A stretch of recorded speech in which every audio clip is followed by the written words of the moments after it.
All right, now in Book 7, we get our introduction to King Latinus. So, our subject is King Latinus. Our verb is imperfect. He was ruling. And actually, first even, he was described as iam senior, now older. That's your comparative adjective, going with King Latinus. He was ruling the fields and the calm cities, placidas urbes, and those do go together, in a longa pace, in a long peace.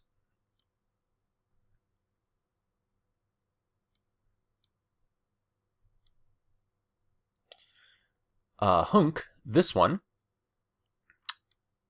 referring to King Latinus, we receive, and this means sort of like we get the story, that this one was born. Now, to have a full verb here in the indirect statement, if we take akipimus as our verb of the head, we receive, or we are told, I'm going to idiomatically sort of translate it passively, like we are told, the story is told to us, history sort of goes as such.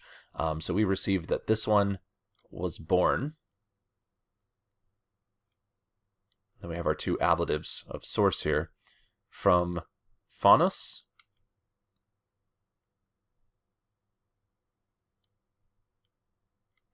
and from Marcia, the Laurentine nymph. So he has divine ancestry, much like Aeneas. So Nympha is going with Marcia, the Laurentine nymph. And to go further back into the lineage, we have Picus, the father to Faunus. So we can just imply an erat if we need to. He was. And he, referring to Picus, he reports, the direct object of refert, to report, is you as his parent, and the you is Saturn. So we have Saturn in the vocative. And so this is where we kind of unexpectedly directly address Saturn here. So Picus, erat implied, was the pater fanuo, the father to Faunus, and he, referring to Picus, brings back or reports that you, Saturn, are his parent, parentem, and that you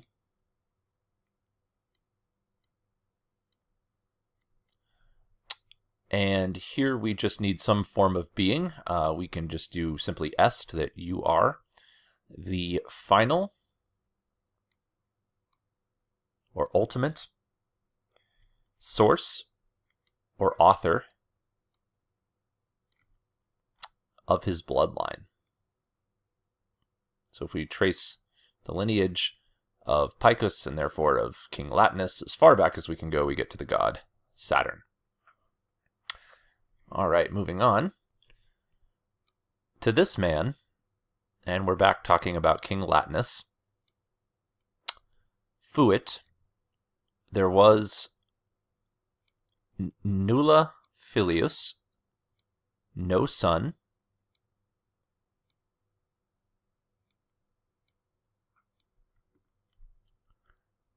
and we can repeat nulla again, no male offspring. So there was no son and no male offspring. And I would say this is an ablative of cause, by the fate of the gods.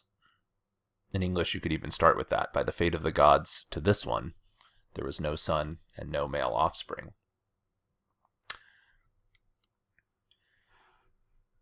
Now, this next part's a little bit tricky because he briefly was about to have a son, and his son died during childbirth.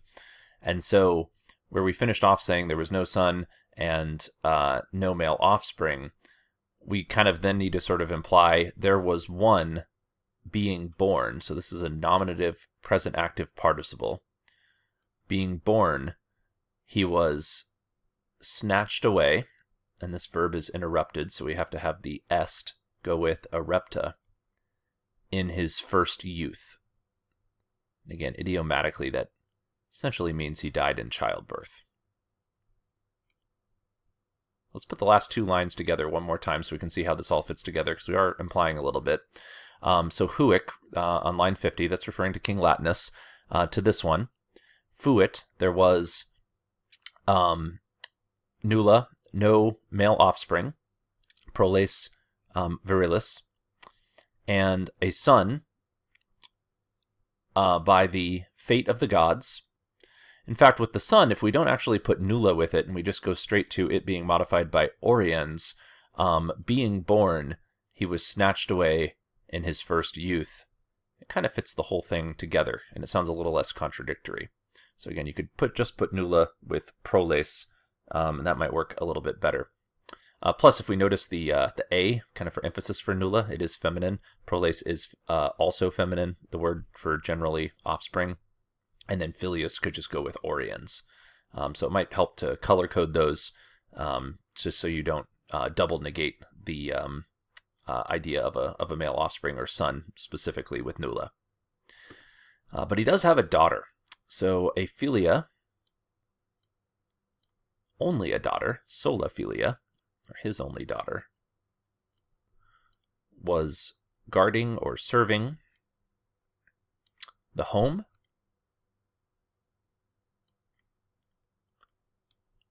and this is going to be a little bit redundant, such great dwelling places, sides. Sides is often synonymous with the concept of home or sort of a place of belonging. And she's described as iam matura, now mature for a man.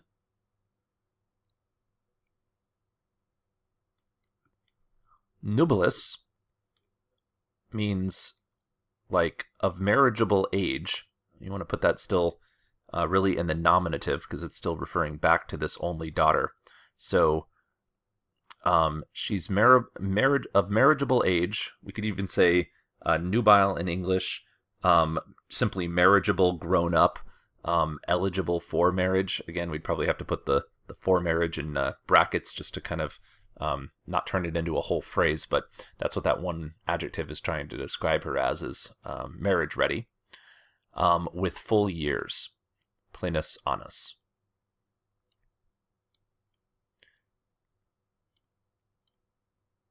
So consequently, she's going to have lots of suitors. She's the only child to the entire king of Latium. And so here we have many. These would be our many men or our many suitors. Petebant were seeking. Illam, her, or that one, referring to the daughter. And they were from Great Latium and Tota Ausonia and all of Italy. So far and wide, people are coming to try to win her over in marriage. And the most handsome, Pulcherimus, most handsome Turnus, sought, and we're implying her is the direct object, sought her, or sought her marriage, before alios omnes, before all others. And what that basically means is like beyond all others, or more than all others. Turnus, like especially, was seeking her hand in marriage. He's described as potens, powerful, with respect to his grandfather and ancestors. Actually, grandfathers plural and ancestors. Whom, referring to Turnus, whom the royal spouse, it's just a fancy way of saying the queen, Latinus's wife, whom the royal spouse was hastening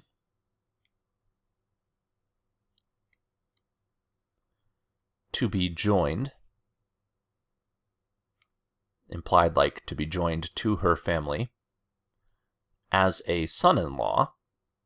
This is just a positive to the quem, which is the direct object of properabat, in wondrous love.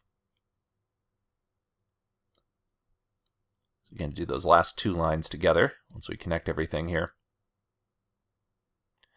Actually, we'll do basically 3 lines going up to petit. That most handsome Turnus sought, implied her, before all other suitors, or beyond all other suitors. He was powerful with respect to his grandfathers and ancestors, a man whom, quem, the royal spouse or the queen, was hastening to be joined as a son-in-law in marvelous love. But the portents, or the omens, of the gods are obstructing with various terrors. And this will start to set the stage for the drama that will carry us all the way to the end of the book. All right, review that once more while it is fresh and in your recent memory, and you'll do great reviewing that once more in class and then again for the quiz. Good luck.